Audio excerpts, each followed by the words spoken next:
오늘은 계속해서 여호수아서 22장 말씀을 봅니다. 이스라엘 백성들은 원래 가나안 땅에 살았지만 가뭄으로 인하여 요셉 때 애굽으로 내려가게 되고, 또 요셉이 애굽의 총리가 되어서 부모 형제들을 또 아버지와 함께 그곳에 이주하여 정착하게 살게 하므로 그들은 430년을 살게 됐습니다. 그러다가 후손들이 요셉이 알지 못하는 왕에 의해서 노예로 전락하게 되고, 그들은 하나님께 울부짖고 부르짖는 가운데 출애굽의 역사가 일어납니다. 출애굽은 말 그대로 애굽을 탈출하였다라는 말입니다. 이스라엘 백성들은 하나님의 인도하심 따라 광야를 거쳐서 이제 하나님이 예비한 젖과 꿀이 흐르는 가나안 땅으로 진입하기 위해서 40년을 광야를 돌아서 돌고, 그리고 이제 요단강 동편에 있는 현재 요르단 땅, 에돔, 모압, 암몬이 거주하는 그 땅으로 진입을 합니다. 그래서 요단 동편을 먼저 진입하고 그것을 점령하는데요.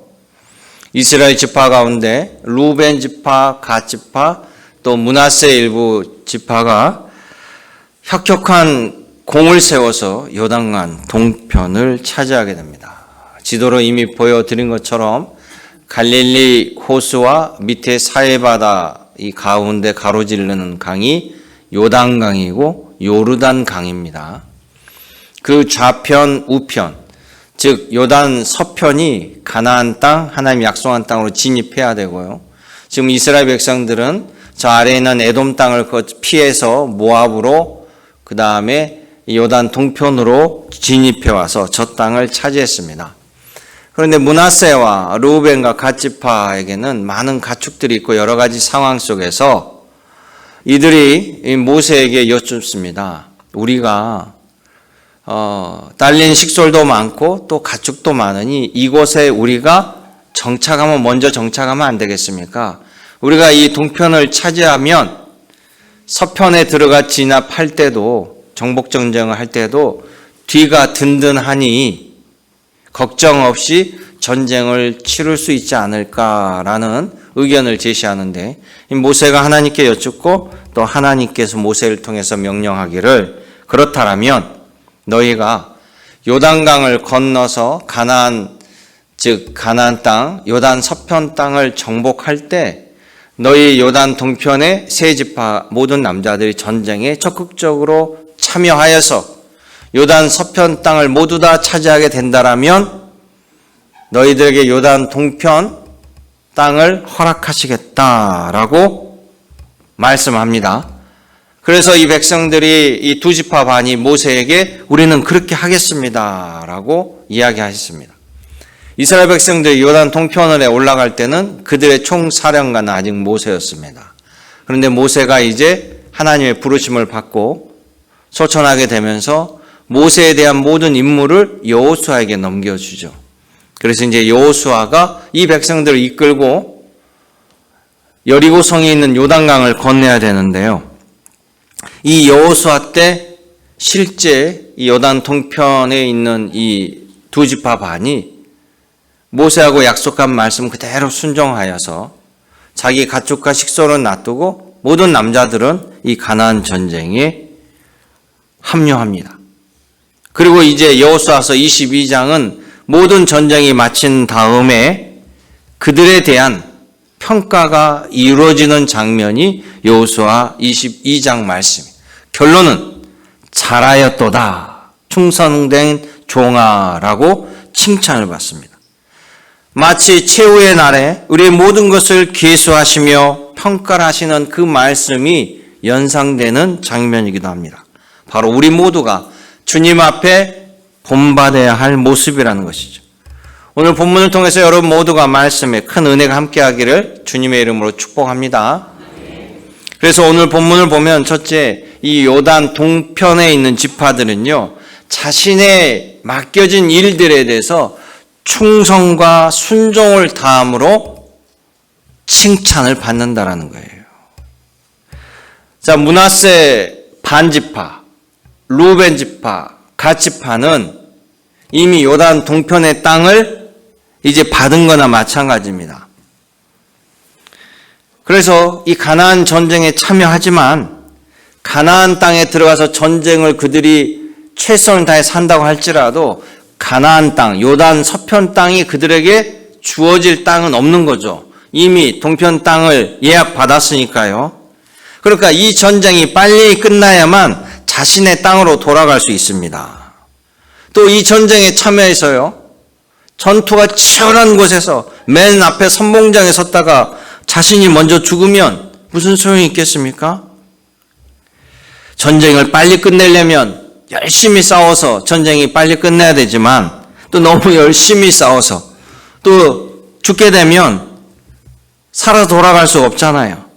몸을 사리게 되면 이건 불성실한 지파가 됩니다. 하나님과 약속을 어기게 되죠. 그런데 이 전쟁이 무려 7년 동안 하게 됩니다. 그들은 어떻게 했을까요? 이 전쟁이 끝난 다음에 이 루벤, 갓, 므낫세 지파는 어떤 평가를 받았을까요? 물론 다른 지파들은 유다나 시몬이나 납달리나 이런 지파들은 자기가 그 땅을 전쟁하면서 차지해야 되는 거지만 이들은 그렇지 않잖아요. 오늘 2절 말씀 보세요. 2절 말씀. 자, 여호수아가 평가합니다. 그들에게 이르되 두 지파 반에게 여호와의 종 모세가 너희에게 명령한 것을 너희가 다 지켰으며 내가 너희에게 명령한 모든 일에 너희가 내 말에 순종하여서 오늘날까지 오래도록 너희가 너희 형제를 떠나지 아니하였고 오직 너희 하나님께 여호와께서 명령하신 그 책임을 지켰도다. 할렐루야. 너희는 하나님 앞에 말한 대로 책임을 다 졌다라는 거예요. 하나님 앞에 충성했다는 겁니다. 두 번째, 하나님께서 세운 지도자 모세에게 약속한 것을 그 대를 이어서 여호수아의 말과 모세의 말 모두 다 순종하여서 지켰다라는 말씀입니다. 하나님의 말에 칭찬, 순종하고 지도자 모세 여호수아의 말에 순종하고 책임을 다하였어요. 그래서 22장 4절에 얘기합니다. 이제는 너희의 하나님 여호와께서 이미 말씀하신 대로 너희 형제에게 안식을 주었으니 이것은 가나안 땅을 다 정복한 다음에 12지파에게 땅을 분할해 주고 하나님이 그들에게 안식을 주었다. 이제 모든 일을 마치고 평화를 주고 평안을 주었다 했는데 이 하나님이 안식을 줄 수 있도록 평안을 줄 수 있도록 너희들이 최선을 다하여 너희 형제들을 위해서 책임을 다하였다라는 극찬 중에 극찬을 하고 있습니다. 이들은 하나님의 마음을 시원하게 하는 책임 맡은 자들이었어요. 잠언서 25장 13절에 보면 이런 말씀이 있습니다. 충성된 사자는, 충성된 일꾼은 그를 보낸 이에게 마치 추수하는 날에 얼음 냉수 같아서 능히 그 주인의 마음을 시원하게 하느니라. 아멘. 여러분, 책임 맡은 자가 해야 될 것은 충성이에요. 그래야만 그 책임을 준 사람이 기쁨과 또 시원함을 얻는다라는 거예요. 바울은요, 고린도 교회를 향하여 이렇게 얘기합니다. 고린도서 16장 18절에 너희 교회 안에 책임 맡은 자들이 그 일을 충성하였으니 너희는 그들이 너희와 나의 마음을 시원케 하였으니 너희는 그런 사람들을 알아주고 기억하라. 할렐루야. 잘한 것을 알아주고 기억하라고 칭찬해 주는 것이에요. 여러분, 우리 하나님은요, 하나님의 계획과 일들을 우리에게 알려주시고 사람을 세웁니다. 그리고 그 사람에게, 책임 맡은 사람에게 능력을 주시고 사람들을 붙여주셔서 그 일들을 이루게 하셔요. 그렇기 때문에 하나님께서는 그 모든 것들 우리를 통해서 이루시고 우리를 통해서 하나님께 영광받고 우리가 그것을 누리게 하신다라는 거예요. 중동의 저 예루살렘에서 시작된 예수 복음이 오늘 완도 우리에게까지 전파된 것은요, 예수께서 제자들에게 마지막 승천하시며 말씀하시죠. 땅끝까지 이르러 내 복음을 전하라. 이 명령에 예루살렘 초대교회가 순종합니다. 그리고 예루살렘 교인들이 핍박받으며 흩어지면서 저 수리아 쪽으로 올라가서 교회를 세웁니다. 수리아 안디옥 교회, 지금은 정확한 지명은 투르키에 있습니다. 투르키에 있는 안디옥 교회가 순종하여서 바울과 바나바를 아시아의 유럽의 선교사로 세워서 파송합니다. 바울을 통해 유럽의 복음이 전해집니다. 온 유럽이 복음화가 됩니다. 그 유럽 백성들이 또 새로운 땅을 개척해 나아가면서 아메리카로 진출하게 되고 북아메리카, 남아메리카, 또 아프리카, 남미로 복음이 증거되어집니다. 특히 북아메리카의 선교사들이 아시아 지역의 선교사를 파송합니다. 중국으로 선교사를 파송하고, 그래서 중국으로 들어온 선교사를 통해서 또 캐나다를 통해서 호주를 통해서 우리 조선까지 선교사가 파송되고 복음이 들어와서 오늘 우리에게까지 복음이 전해진 겁니다. 그러기에 사랑하는 성도 여러분, 예수께서 우리에게 말씀하시죠. 달란트 비유를 통해서 책임을 맡겨준 주인은 반드시 그 책임을 기수합니다. 여러분들도 주님께서 맡겨진 사명에 충성하며 모두 다 잘하였도다 충성된 종아라고 칭찬받는 예수 그리스도 제자가 되시기를 주님의 이름으로 축원합니다. 두 번째 보면요, 요단 동편 지파는요 칭찬에 맞는 차고 넘치는 보상을 받게 된다는 거예요. 자, 22장 8절에 보면요, 22장 8절에 말하여 이르되 너희는 많은 재산과 심이 많은 가축과 은과 금과 구리와 새와 심이 많은 의복을 가지고 너희의 장막으로 돌아가서 너희의 원수들에게서 탈취한 것을 너희 형제와 나눌지어다. 아멘. 그러면서 9절에 보면 루벤 자손, 갓 자손, 므낫세 반지파가 가나안 땅 실로 성막에서 이스라엘 자손을 떠나 여호와께서 모세에게 명령하신 대로 받은 땅으로 그들의 소유지 길르앗 요단 동편으로 가니라. 아멘. 우리가 함께 읽지 않았지만 7절의 마지막에 보면 여호수아가 그들에게 축복을 해서 이제 보내는데요. 그들이 받은 건 뭡니까?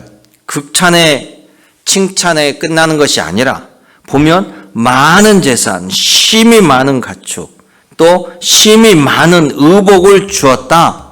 즉 그들에게 풍성하게 채워서 빈손으로 보내지 않았다라는 거예요. 가나안 땅을 정복하면서 얻은 전리품 중에 상당히 많은 부분을, 생각지 못하게 많은 부분을 채워주셨습니다. 그러면서 7절에 여호수아가 그들에게 복까지 빌어줍니다. 이 복은 하나님께서 제사장에게 주신 귀중한 임무 중에 하나가 축복권이에요. 여호수아는 자기가 책임을 지고 가지고 있는 이 축복권을 씁니다. 제사장의 복을 빌어주는 축복의 기도는 하나님께서 반드시 응답해 주시겠다. 하나님이 그 기도대로 복을 부어주시겠다라는 민수기 6장 명령에 따른 겁니다. 여러분, 칭찬과 보상은요, 하나님이 원하시는 거예요. 우리 하나님 항상 그렇게 하셨어요. 하나님 뭐라고 합니까? 선을 행한 자는 영생의 부활로, 악을 행한 자는 영벌의 부활로 말씀하셨어요. 너가 행한 대로 보상과 갚아 주시리라 일관되게 말씀하신 것이 하나님입니다. 이 여호수아가 총사령관을 맡아서 정말 산전수전 다 겪으면서 이 전쟁을 이뤄냈습니다. 그리고 12지파에게 땅을 나눠줬어요. 그 모든 일이 다 끝나자 하나님께서 수고한 여호수아를 위해서 따로 보상을 해줘요. 우리 여호수아서 19장에 이미 보고 왔습니다. 모든 지파가 땅을 분할한 다음에 하나님께서 여호와의 명령대로 여호수아에게 너가 원하는, 눈을 들어 너가 돌아보며 너가 원하는 땅을 지목하라. 그리하면 내가 그 땅을 너에게 주겠노라 라고 했을 때 에브라임 산지 안에 있는 딥낫세라를 여호수아가 하나님께 요청하니까 하나님께서 명령하여서 에브라임 지파 성읍 가운데 딥낫세라를 주고 거기에 자기의 성읍을 건설하였다라고 얘기해요.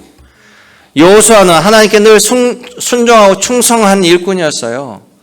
이미 가나안 땅의 정탐꾼으로 뽑혔을 때 다른 10명의 정탐꾼들은 우리는 들어가면 죽습니다. 저 땅을 못 들어갑니다. 그 말을 하는 순간 그들은 하나님을 거짓말쟁이로 만든 거예요. 왜냐하면 하나님께서 못 들어갈 땅을 위해서 애굽의 신들과 10가지 재앙을 주고 홍해를 가르고 이 백성들을 600만 명 이상을 광야로 끌고 나와서 만나를 먹이고 또 반석에 물을 내며 40년을 끌고 왔는데 하나님께서 못 들어갈 때를 데리고 오기 위해서 그런 수많은 기적과 수많은 은혜를 베풀었다는 말입니까? 그런데 그 모든 것을 경험한 사람들, 그 10명은 들어가서 눈에 보이는 것으로 보고 그들은 들어갈 수 없습니다. 그래서 여러분, 예수님께서 뭐라고 말씀합니까? 보지 않고 믿는 자가 복되도다 했어요. 눈으로 본 대로 믿는 자 실족합니다. 아담과 하와가 실족한 이유가 뭡니까? 눈에 먹음직하고 보암직하여서 하나님의 명령이 먹지 말라고 했는데 자기 눈에는 보암직하고 먹음직하니까 거기에 실족당하는 거예요. 도마가 예수님에게 옆구리를 찔러봐도 되겠습니까? 살아 돌아오신 예수님 맞습니까? 라고 했을 때 예수께서 찔러봐라. 그러면서 뭐라고 했습니까? 그러나 보지 않고 믿는 자가 복되도다. 할렐루야. 여러분들이 도마보다 복된 사람이에요. 여러분 보지 않고 찔러보지 않고 예수님을 믿었으니 여러분들이 더 복된 사람이에요. 그래서 먼저 된 자가 나중되기도 하고 나중된 자가 먼저 되기도 한다는 것이에요. 여러분 소망을 가지시고 믿음에 믿음으로 나아가시길 원합니다. 그때 모두가 못 들어간다고 할 때 여호사는 뭐라 했습니까? 저들은 우리 밥입니다. 그 땅에서 가져온 열매가 우리 손에 있습니다. 우리가 들어가면 차지합니다. 말씀대로 차지한 거예요. 말씀대로 들어간 겁니다. 말씀대로 이루게 된 겁니다. 할렐루야. 하나님이 살아계시기에. 그래서 예수님께서 아까 달란트 비유에서도 이렇게 얘기해요. 주인이 멀리 떠나면서 종들에게 1달란트, 2달란트, 5달란트 주면서 네가 최선을 다하여 충성하여서 이것을 배가시켜라 라고 명령합니다. 돌아와서 계수를 했더니 2달란트는 4달란트로, 5달란트는 10달란트로 열심히 일을 했습니다. 그런데 1달란트는요, 내가 이거 괜히 했다가 이것까지 날려버리면 주인이 책망할 거 아닌가. 그러니 이걸 땅에 묻어놓다가 주인이 어서 드리면 본전치기는 했으니 본전을 잃지 않았으니 주인이 칭찬하지 아니할까라고 했을 때 예수님 뭐라고 합니까? 이 게으른 종아, 그 남은 1달란트도 빼앗아서 더 잘한 사람에게 보상으로 주었다라는 사실이에요.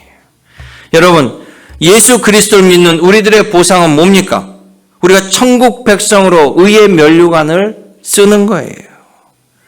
내 아버지 집에 내가 거할 것이 많다라는 예수 그리스도의 말씀대로 우리 죽을 죄인이 생명을 얻고 영생과 구원으로 하나님 나라의 풍성한 은혜를 누리고 이 땅에서 주의 자녀로 살아가는 겁니다. 주님이 말씀하신 칭찬과 보상이 바로 여러분의 것이 되길 원합니다. 주님을 향하여 헌신하며 충성하며 여러분에게 주고자 예배한 모든 것들을 누릴 수 있는 믿음의 권속이 되시기를 주님의 이름으로 당부드립니다. 마지막 세 번째 말씀은요, 요단 동편 이 두 지파 반은 그들이 받은 하나님의 은혜, 말씀을 기억하고자 증거탑을 세움으로써 하나님과 모든 백성들에게 존경과 칭찬을 받게 된다는 거예요. 여호수아는요, 요단 동편의 두 지파 반을 보내면서 한 가지 당부를 합니다. 그들이 이 요단 서편은 함께 모여 살지만 어떻게 됐거나 강 건너로 넘어가잖아요. 다른 두 지파 반이. 그러다 보면 지금은 괜찮지만 세월이 지나면 서로에 대해서 소홀하고 잊어버릴 수 있잖아요. 왕래가. 자, 여러분 예전에는 사촌, 육촌 다 같이 살았습니다. 옆에서. 그러다 보니까 설날이나 뭐나 함께 모일 일도 많고 사촌이어도 형제처럼 자주 얼굴을 보고 친하게 지내잖아요. 그런데 요즘에는 사촌들이 같이 지내는 경우가 없어요. 육촌이면 이제 더 이상 그러고요. 그러다 보니까 내 사촌이 내 사촌인지를 몰라. 서로 공유하는 게 없다 보니까 그래서 명절에 이 육촌 된 사람 내놨다가 버스 정류장에서 서로 시비부터 싸우는 경우도 있대요. 싸우다 보니까 알고 보니 육촌이야. 뭐 팔촌이고. 사촌까지는 좀 심하고요. 아무튼 그런 세상이 되어 시간이 지나고 교류가 끊어지면 남이 돼버려요. 그런 것처럼 이 여호수아가 요단 동편으로 가는 그들을 향하여 하나님을 경배하는 것을 혹시 소홀할까 봐 미리 당부를 해요. 22장 4절에 보십시오. 4절 5절에 모세가 준 너의 장막으로 돌아가라 그러면서 5절에 오직 여호와의 종 모세가 너에게 명령한 명령과 율법을 반드시 행하여 너희의 하나님 여호와를 사랑하고 그의 모든 길로 행하며 그의 모든 계명을 지켜 그에게 친근히 하고 너희 마음을 다하고 성품을 다하여 그를 섬길지어다. 아멘.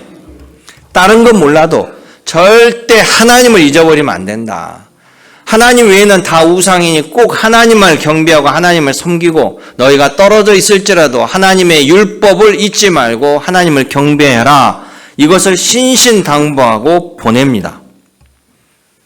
그러니까 이제 이 루벤, 갓, 므낫세 지파가 그 말을 듣고 가나안 땅 실로가 성막이 있던 곳이에요. 성막에는 제사장도 있고 그곳에서 모든 중요한 결정이 이루어졌으니까요. 이 실로로부터 이 두 지파 반이 이제 떠나게 돼요. 백성들이 환송을 해주죠. 떠나갑니다. 그들은 요단강을 건너 동편으로 가게 되죠. 10절을 한번 보세요. 10절.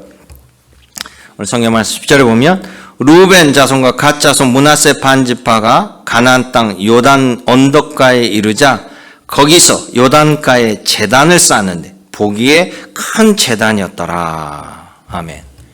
자, 이들은 떠나면서 마지막 그 요단강 경계선이잖아요. 그 요단강 경계선에 큰 제단을 쌓습니다. 그런데 이게 큰 돌을 세워가지고 요단 동편과 요단 서편의 모든 형제들은 한 형제다. 우리는 하나님의 백성이다. 이렇게 세웠으면 좋을 텐데 이거를 제단처럼 세웠어요. 증거 제단을. 제단이라는 것은 동물을 제사 드리는 그 제단 모양으로 세운 겁니다. 그러다 보니까 이게 문제가 생긴 거예요. 왜냐하면 실로에 지금 성막이 있잖아요. 실로의 성막에 하나님께 제사를 지내는 제단터가 있습니다. 그런데 이걸 다른 곳에 요단 동편이 쌓은 것처럼 소문이 들리기 시작한 거예요. 그러니까 아니 그렇게 여호수아께서 신신당부해서 보냈는데 가자마자 그곳에 다른 제단을 쌓았다라고 다른 우상을 섬기게 쌓았다라고 이렇게 오해하고 갈등이 생긴 거예요. 그게 오늘 여호수아서 22장 11절부터 장장 30절까지 그 오해와 갈등을 풀어가는 과정이 담겨져 있습니다. 결국 알고 봤더니 오해였어요. 왜냐하면 아까 말한 것처럼 요단 동편은 하나님의 은혜를 기억하고 자신들 때는 문제 없어. 후손들 때 저쪽도 문제고 이쪽도 문제가 될 수 있을 것 같아서 서로가 우리가 하나님 안에 한 민족이고 이렇게 서로 떨어져 있지만은 우리는 하나님을 섬기는 백성이다라는 것을 기념하고 충성하기 위해서 기념제단을 쌓은 거예요. 기념제단을. 그러니까 그걸 보시면 27절, 28절을 읽어보시면 일종의 기념단과 같은 모형단입니다. 그것은 오히려 하나님 말씀을 충성하라고 한 거죠. 그래서 다른 지파가 오해를 풀게 돼요. 하나님의 말씀, 하나님의 은혜를 기억하고 대대로 증거 삼는 일은 잘하는 거예요. 그렇기 때문에 우리 하나님도 우리가 그렇게 하기를 원하셔요. 하나님은 계속해서 우리에게 뭐라고 말씀하니까 너희가 잊지 말라, 너희가 기념하라, 너희가 기억하라, 너희가 새겨라. 28절에 보면 그들이 뭡니다. 우리가 말했거니와 만일 그들이 후일에 우리에게나 우리 후대에게 이같이 말하면 우리가 말하기를 우리 조상이 지은 여호와의 제단 모형을 보라. 이는 번제를 위한 것도 아니요 다른 제사를 위한 것도 아니요 오직 우리와 너희 사이에 증거가 되게 할 뿐이라. 심지어 요단 서편에 있는 백성들이 나중에 그 후세들이 우리가 요단 동편 사람들과 무슨 상관이 있어? 라고 주장할 때 이거 봐라. 우리 아버지 때 세운 이 제단이 실로에 있는 제단과 똑같은 거다. 우린 같이 원래 한 형제 자매였다. 그것을 잊지 말라. 이 말씀이잖아요. 우리가 남과 북이 지금 갈라선지가 50년에 70년을 향해 가죠. 언제까지 서로 동질성을 가질 수 있을까요? 점점 이러다가는 분단이 고차가 될 수도 있습니다.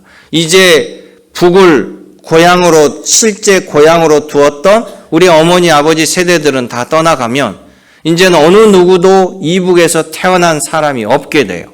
저쪽도 마찬가지고 내 아버지 고향이었을 수는 있지만 내가 태어난 곳이 없으면서 점점 북한과 남한이 서로 공유하는 것들이 사라질 수 있겠죠. 언어도 점점 변할 수 있고 단어도 변할 수 있고 그러다 보면 우리 왜 같이 통일을 해야 되는가? 그래서 요즘 젊은 세대들은 왜 통일을 해야 되는데요? 라는 생각이 벌써 치고 올라오기 시작합니다. 이게 몇 세대로 지나가 버리면 이제 영원히 다른 나라가 될 수도 있다라는 사실이. 그래서 하나님께서 우리에게 늘 하나님 말씀을 기념하라, 기억하라 라고 이야기한다는 것입니다. 여러분, 블레셋이 이스라엘을 쳐들어왔습니다. 그때 이스라엘 백성들이 미스바에 모였어요. 미스바에 모여서 하나님께 기도하면서 하나님의 도우심으로 승리했습니다. 그래서 그들이 큰 기념돌을 세웠어요. 그 기념돌이 바로 에벤에셀이라고 해요. 하나님의 도우심의 돌. 하나님이 여기까지 우리를 도우셨습니다라고 새긴 돌을 세우는 거예요. 그게 바로 에벤에셀입니다. 또 이스라엘 백성들이 요단 동편에서 가나안 땅으로 진입하려고 했더니 요단강이 너무 물이 불어서 들어갈 수 없어요. 그때 그들이 할 수 있는 인간적인 방법과 생각은 없어요. 그런데 하나님 뭐라고 했습니까? 하나님의 말씀, 돌판, 법궤를 들고 제사장이 먼저 물속으로 들어가라. 그래야만 물이 그치리라. 이거는 믿음 없으면 못 들어간다고 그랬잖아요. 이 법궤를 들고 강물이 불어 올라서 사람 키보다 높은데 어떻게 들어갑니까? 근데 믿음으로 하나님 말씀을 붙잡고 들어가니까 요단강이 멈췄잖아요. 그때 제사장들이 가운데에 서 있었던 거예요. 요단강에. 가운데 서 있는 동안 물이 불지 않아요. 그래서 모든 백성이 다 건너갑니다. 다 건너가고 마지막 제사장들이 법궤를 들고 있을 때 하나님 명령합니다. 강 바닥에서 돌 12개를 취하여서 12지파를 기념하여 하나님이 우리를 건너가게 하셨습니다. 이 기념돌을 세워라. 그래서 그 돌을 취한 다음에 제사장들이 요단강을 빠져나오니까 다시 물이 불어서 채워졌다는 것. 하나님이 하신 일들을 기억하라. 이것이 바로 하나님의 명령이고 그 일대로 하는 것이 여러분 칭찬받는 일이에요. 요단 동편을 이렇게 끝까지 증거탑까지 세우면서 하나님께 칭찬받는 일을 한 것입니다. 바로 사명을 받은 우리가 본받아야 할 모습일 줄로 믿습니다. 이 모습이 바로 예수 그리스도의 제자로서 사명자로서의 책임 맡은 자의 모습이에요. 우리에게 땅에 충만하라, 또 생명으로 충만하라고 주님께서 복을 주셨어요. 그리고 우리는 가정을 이루고 자녀를 양육하고 이것도 다 하나님 주신 사명입니다. 또한 교회에서 함께 모여 직분자로 나아가는 모든 것 사명이에요. 여러분에게 능력과 지혜를 주셔서 직장을 허락하시고 그 직장에서 여러분이 예수 그리스도의 제자로 살아가는 것 역시 빛과 소금의 역할을 하고 주님의 영광을 드러내는 것이 우리의 사명일 줄로 믿으시기 바랍니다. 오늘 우리가 드리는 이 예배도요, 예수님의 명령에 따라 드리는 예배입니다. 우리가 성찬을 올리는 것도 예수님께서 나를 기념하라 하셨기에 이 성찬을 드리는 거예요. 예수님의 부활하신 날을 기념하고 증거하기 위해서 이 주일에 우리는 함께 모입니다. 그래서 여러분 모두가 주님이 기뻐하시고 칭찬하는 이 자리임을 믿으시기 바랍니다. 주님은 이 시간 여러분과 함께 하시며 은혜 위에 은혜를 주십니다. 주님이 공급해 주신 힘과 능력으로 이 한 주간 주의 자녀로 승리하며 살아가시기를 주님의 이름으로 축원합니다. 은혜롭고 자비로우신 아버지 하나님, 오늘도 주님이 공급해 주신 힘과 능력으로 살아간 줄로 믿습니다. 지치지 아니하고 아버지 하나님의 또한 사랑과 은혜로 한 주간 열심히 우리 삶터에서 주를 위해 살아가게 도와주옵소서. 언제나 함께 하신 예수님의 이름으로 기도드리옵나이다. 아멘.